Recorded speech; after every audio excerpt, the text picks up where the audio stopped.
Selamat pagi atau selamat siang. Assalamualaikum warahmatullahi wabarakatuh. Untuk minggu ini saya akan menjelaskan masalah topik ya. Saya akan menjelaskan topik tentang mesin freeze ya. Meskipun ya sebelumnya sudah dijelaskan ya. Jadi di sini akan saya jelaskan lagi sehingga bisa dimengerti ya. Yaitu proses pemesinan freeze adalah proses penyayatan benda kerja dengan alat potong dengan mata potong jamak yang berputar. Jadi perbedaannya dengan bobot ya, yang kemarin itu, kalau bobot benda kerjanya yang berputar, terus pahatnya diem ya, bergerak gitu ya, bergerak gitu ya. Benda kerjanya yang berputar. Tetapi untuk mesin freeze adalah pahatnya ya, alat potongnya yang berputar, bendanya yang bergerak ya, sehingga bendanya nanti terpotong ya, disayat gitu ya. Proses penyayatan dengan gigi potong yang banyak yang mengitari pahat ini bisa menyelesaikan proses pemisahan lebih cepat. Pahatnya berputar terus mengenai benda kerja yang bergerak ya, sehingga memotong benda kerja tersebut. Permukaan yang disayat bisa berbentuk datar, menyudut atau melengkung ya, karena bentuk dari berputar silinder ya, pahatnya ya, mata freeze-nya, pahat freeze-nya itu bentuknya silinder ya. Jadi kalau misalkan mau membuat bentuk datar ya berarti harus dikenakan sampingnya bisa ya, datar ya, atau dikenakan bawahnya ya, dari bawahnya dari pahat freeze ya, berputar kena benda kerja berarti juga datar ya. Sudut bisa ya, berarti tergantung dari diameter pahatnya juga. Melengkung juga bisa ya, tergantung dari diameter pahatnya, bentuknya diameter. Permukaan benda kerja bisa juga berbentuk kombinasi dari beberapa bentuk ya. Mesin atau gambar 31 yang digunakan untuk memegang benda kerja, memutar pahat dan penyayatan disebut mesin freeze atau milling mesin ya.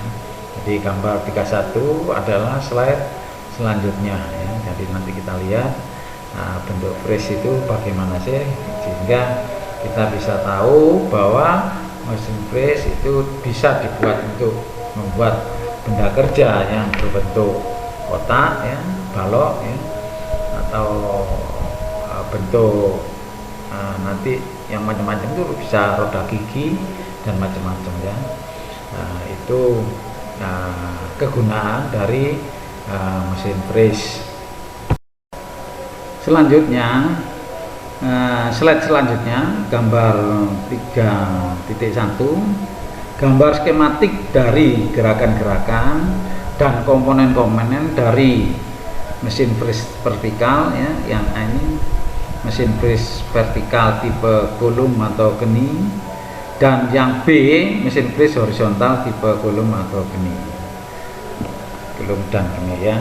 Jadi kalau kita lihat ya, vertikal jadi maksudnya dari atas ke bawah itu bentuk pahatnya ya. Jadi pahatnya dari atas ke bawah itu ya, berdiri ya, vertikal terus berputar gitu ya, berputar searah jarum jam gitu ya, berputar. Nah, itu disebut dengan mesin freeze vertikal.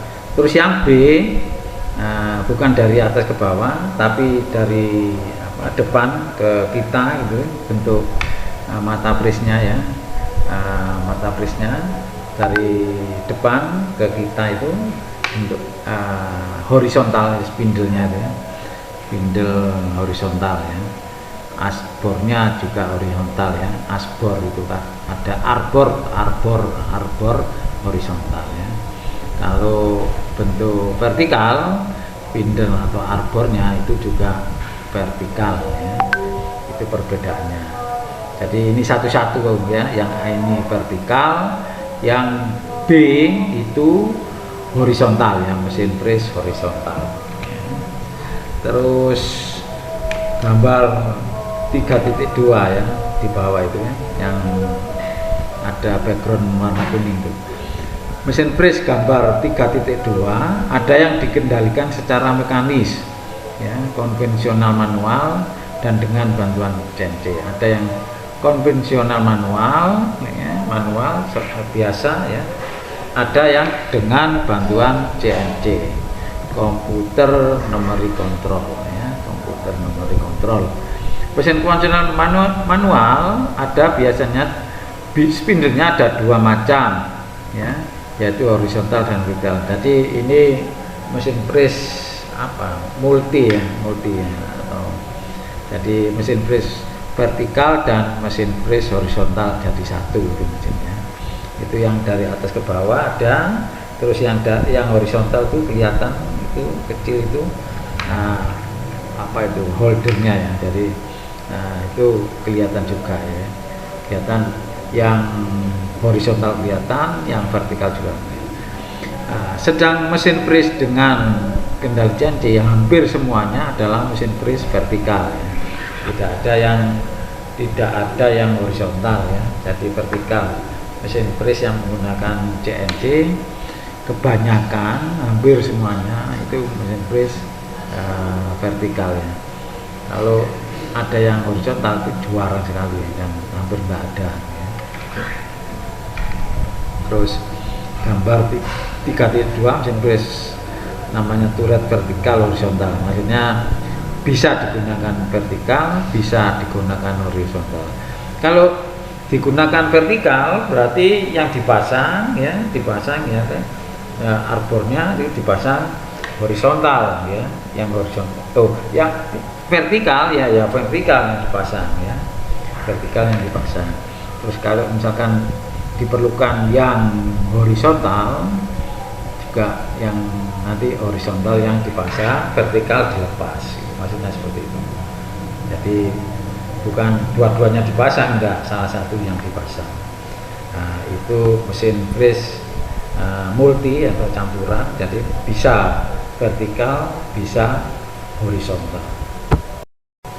Lanjutan mesin pres, klasifikasi proses pres.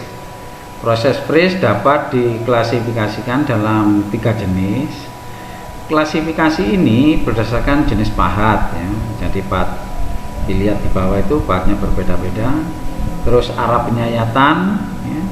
Arah penyayatan dilihat ya, itu ada arah panah, itu arah penyayatan.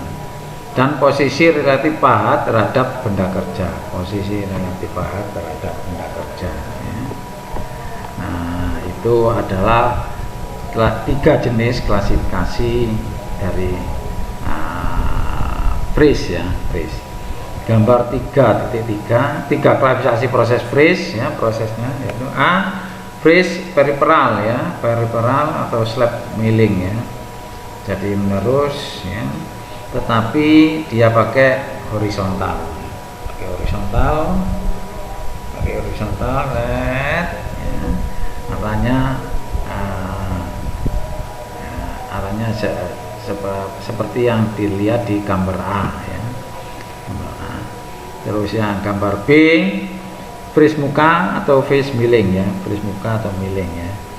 Nah, itu pakai vertikal, pres vertikal.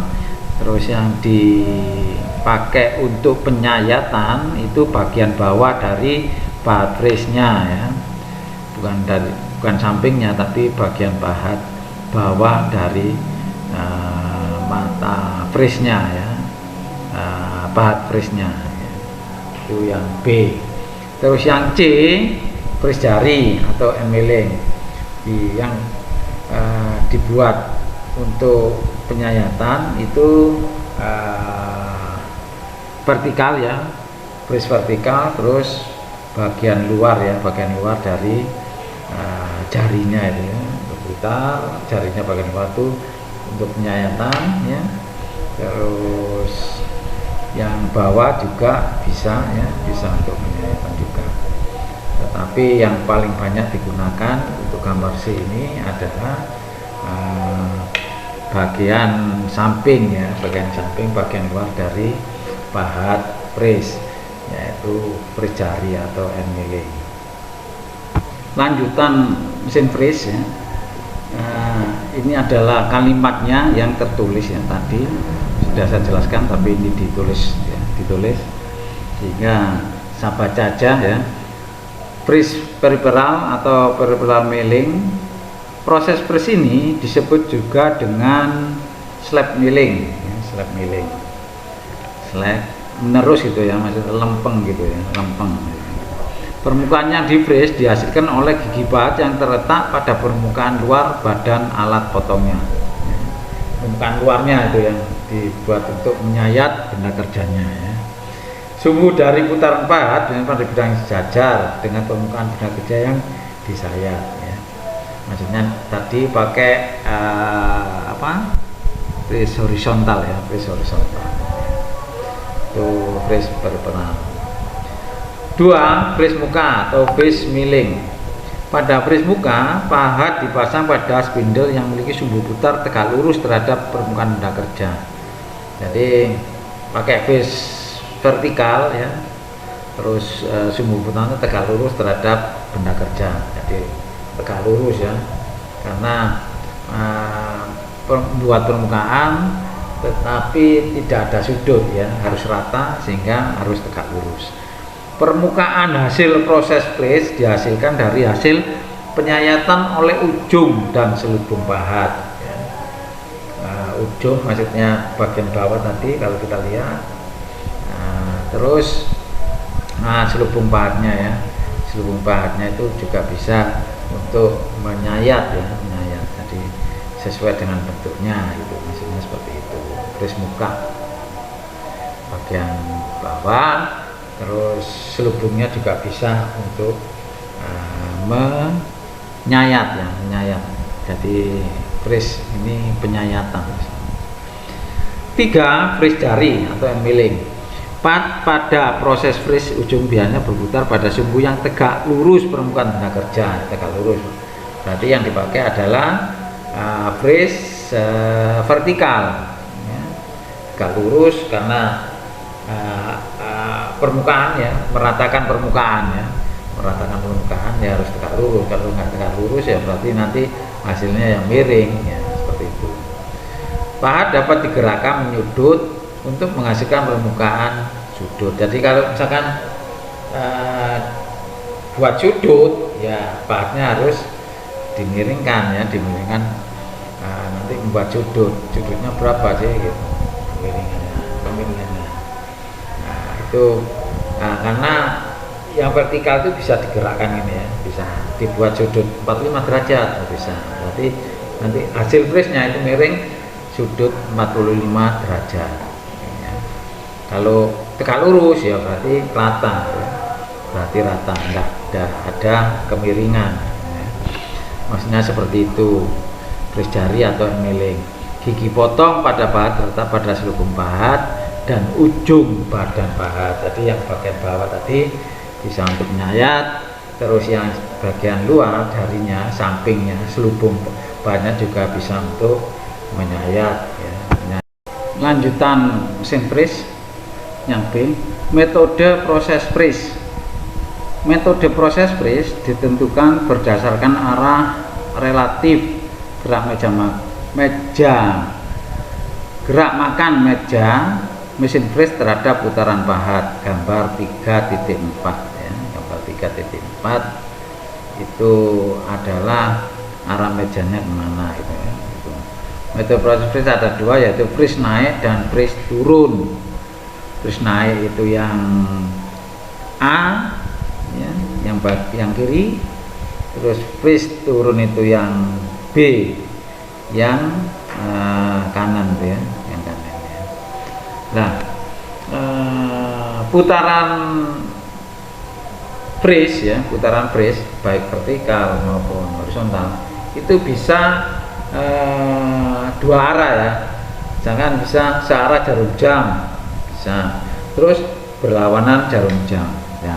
yang perlu diingat atau diperhatikan adalah bentuk dari bahat frisnya ya, lengkungan dari bahat frisnya. Jadi kalau kita lihat di A ini ya, bagian kiri itu ya, bentuk melengkungnya ya, bentuk melengkungnya itu kan searah jarum jam ya, bahatnya yang melengkung itu ya, searah jarum jam ya, searah jarum jam. Nah itu seperti arah panah itu ya, seperti arah panah itu searah jarum jam kan, straight gitu ya. Nah berarti putarannya harus seperti itu ya, seperti itu harus searah jarum jam. Kalau terbalik ya, misalkan waktu ngerjakan ya, nggak dilihat putarannya ya, langsung dikerjakan aja ya. Begitu seret langsung dikerjakan, disayatkan ke benda kerja. Kalau putarannya kebalik berarti kena punggungnya ya, bukan kena bagian yang tajamnya, bukan, tapi bagian punggungnya. Berarti apa yang terjadi kalau kena punggungnya? Kalau kena punggungnya berarti pahat frisnya itu bisa merotol, retak ya, atau patah ya. Jadi nah untuk pahat fris itu mahal ya, jadi harus hati-hati ya. Nah, eman kalau misalkan merotol, patah atau cuil ya, patah sedikit itu cuil, berarti tidak bisa digunakan lagi ya. Ya, tidak bisa digunakan lagi. Jadi putaran sangat memegang peranan penting di sini, harus selalu dicek dulu putarannya sesuai dengan pahatnya apa tidak. Apakah ada pahat yang bentuknya kebalik ya, misalkan berlawanan arah jarum jam, ada ya, seperti gambar yang B ya, seperti gambar yang B itu kan lengkungannya kebalik gitu ya, kebalik ke sana ya, kebalik berarti berlawanan jarum jam ya, berarti putaran frisnya berupa spindle-nya tadi atau arbornya tadi itu juga harus berlawanan jarum jam sehingga kena bagian yang tajamnya ya, kena tajamnya, bukan kena punggungnya. Kalau kena punggungnya apa yang terjadi? Ya berarti tetap merotol, patah atau patah kecil, cuil gitu ya, seperti itu ya. Jadi ini harus diperhatikan, sangat-sangat diperhatikan putaran dari fris itu disesuaikan dengan bentuk dari pahat frisnya. Sama seperti slide sebelumnya, ini adalah kalimatnya saja ya, kalimatnya saja. Fris naik atau up milling. Fris naik biasanya disebut press konvensional atau konvensional milling. Nah, jadi konvensional milling atau press konvensional ya. Jadi manual ya, secara manual, bukan pakai CNC. Gerak dari putaran pahat berlawanan terhadap gerak makan meja mesin fris, harus berlawanan arah ya, harus berlawanan arah dengan gerak makan meja fris ya. Jadi gitu harus berlawanan arah. Kalau searah nanti terjadi slip gitu, maksudnya seperti itu ya. Untuk konvensional karena kita pakai manual ya, manual. Kadang-kadang kita terlalu cepat ya berarti slip, terjadi slip. Kalau terlalu lambat juga terjadi slip. Makanya harus berlawanan arah. Kalau searah ya itu tadi terjadi slip. Nah itu bahaya, nanti bisa menyebabkan patah juga ya, karena cara kita pakai manual tidak konstan ya, manual itu tidak konstan. Sebagai contoh, pada proses fris naik apabila pahat berputar searah jarum jam, benda kerja disayat ke arah kanan. Kenapa melintang bentuk bram atau chips? Untuk proses fris naik adalah seperti koma, diawali dengan ketebalan minimal kemudian menebal. Jadi melengkung gitu, srit gitu. Nah, dari tipis menebal gitu makanya gitu. Proses fris ini sesuai untuk mesin fris konvensional ya atau manual ya, seperti saya jelaskan tadi. Untuk manual harus menara gerak makan meja mesin frisnya harus berlawanan arah dengan putaran pahat fris ya. Karena pada mesin konvensional blacklist ulir transportirnya relatif besar dan tidak dilengkapi dengan blacklist compensation ya. Maksudnya tadi itu loh, supaya tidak terjadi slip itu untuk manual ya, pekerjaan manual ya harus berlawanan arah. Gerak makan meja frisnya berlawanan arah dengan putaran dari pahat fris. Terus fris turun, down milling. Proses fris turun dinamakan juga climb milling. Arah dari putaran pahat sama dengan arah gerak makan meja mesin fris. Ya, tadi sama ya. Nah, down milling itu. Kalau pakai konvensional, saya yakin nanti juga terjadi slip. Kalau slip drag itu dak gitu, ya itu patah nanti berarti gitu ya.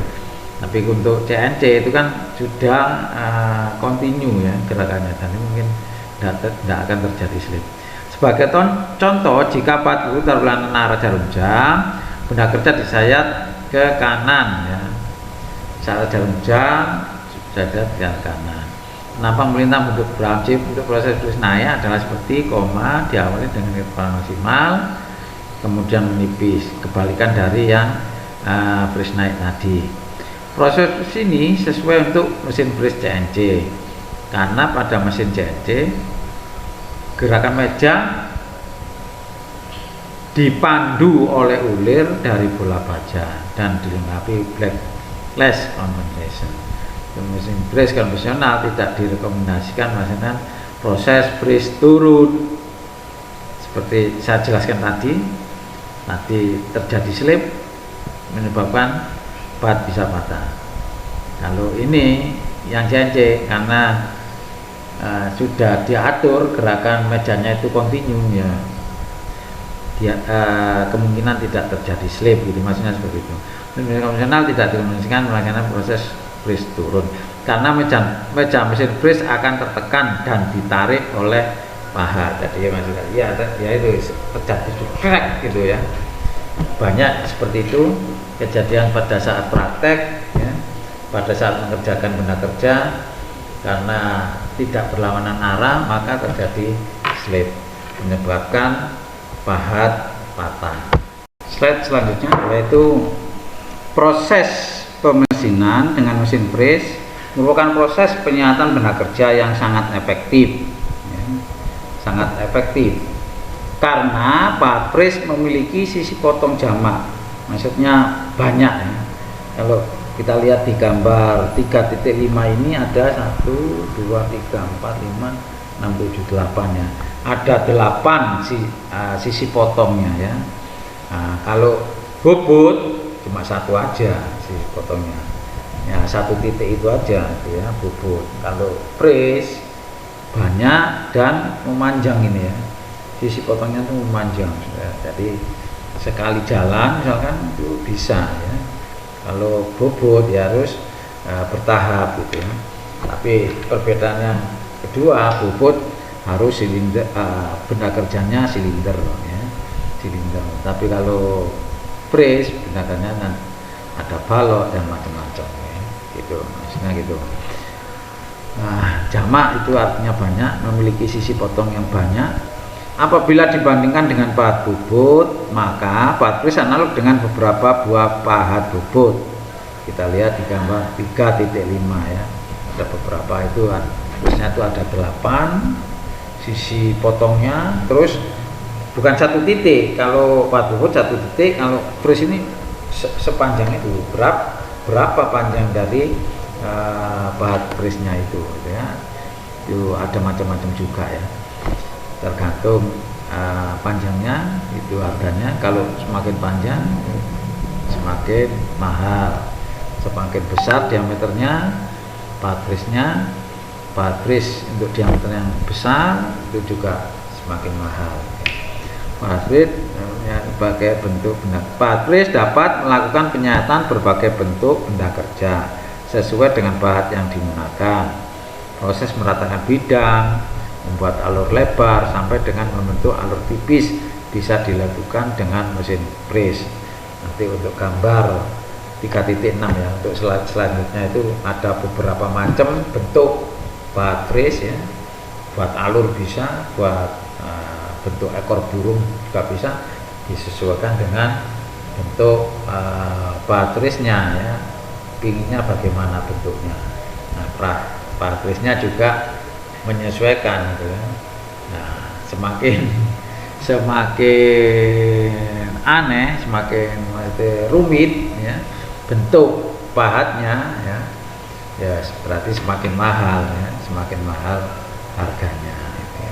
Kita lihat di gambar 3.6 ya, macam-macam bentuk patris itu ya.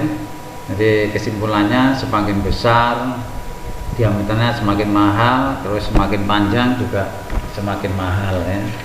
Jadi semakin bentuknya rumit atau kompleks itu juga semakin mahal ya. Ada bentuk ekor burung macam-macam, jadi disesuaikan dengan yang kita rencanakan atau kita desain ya. Jenis mesin pres.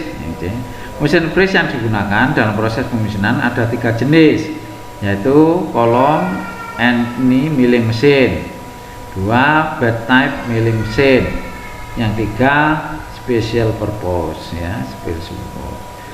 Mesin jenis kolom ini dibuat dalam bentuk mesin pres vertikal dan horizontal. Lihat gambar 3.6 ya, 3.6. Itu dilihat pahatnya tuh, ada yang horizontal, ada yang vertikal ya.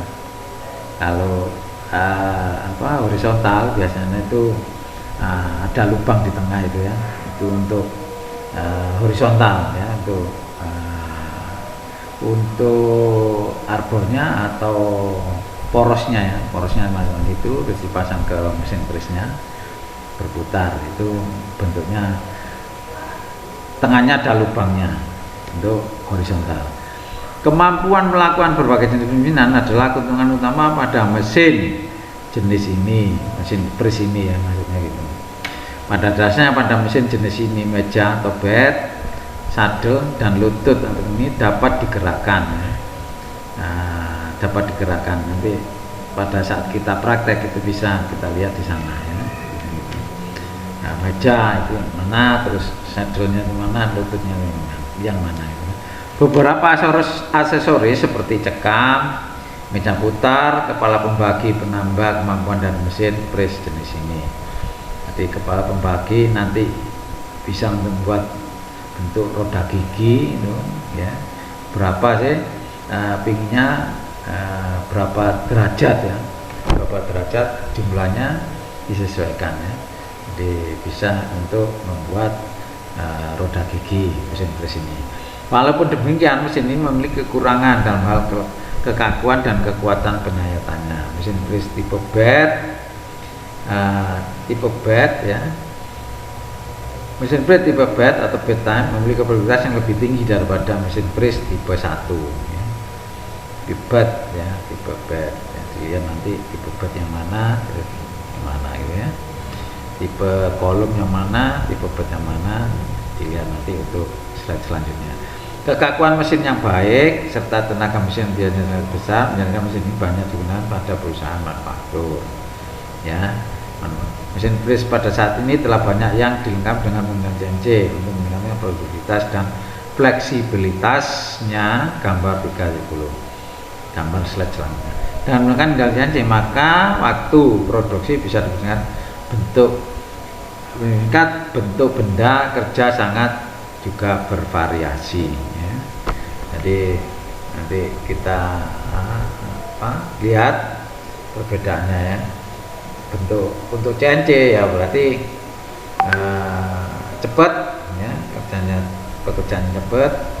Terus kalau kita kerjakan dengan CNC itu ya berarti mahal. Karena apa? Karena pakai komputer ya, komputer ketelitiannya tinggi ya, sehingga toleransinya juga tinggi ya, sampai 1/1000 bisa, 1/1000 itu bisa untuk toleransi dari mesin freeze CNC ya. Jadi tinggal program saja ya, sehingga bisa dikerjakan ya, dengan mesin tersebut ya. Diprogram, ditulis di komputer, terus baru di start ya, sudah bisa mengerjakan sendiri. Di slide ini menggambarkan perbedaan antara mesin freeze tipe column and knee dan mesin freeze tipe bed ya. Yang sebelah kiri itu adalah mesin freeze tipe column and knee, yang sebelah kanan adalah mesin freeze tipe bed ya. Untuk mesin freeze CNC nanti slide selanjutnya aja ya. Jadi ini gambar dari mesin freeze tipe column and knee, yang sebelah kanan mesin freeze tipe bed ya. Tipe bed itu maksudnya di bawah ya, itu yang kolom ya, ada kolomnya ini, tanda kolomnya, jadi enggak ada. Kali ini kan bed gitu maksudnya, untuk bed di tempat tidur ya bed ya. Jadi tipe bed yang sebelah kanan ya, tipe kolom ini sebelah kiri ya. Itu gambar dari mesin freeze untuk dua jenis ini.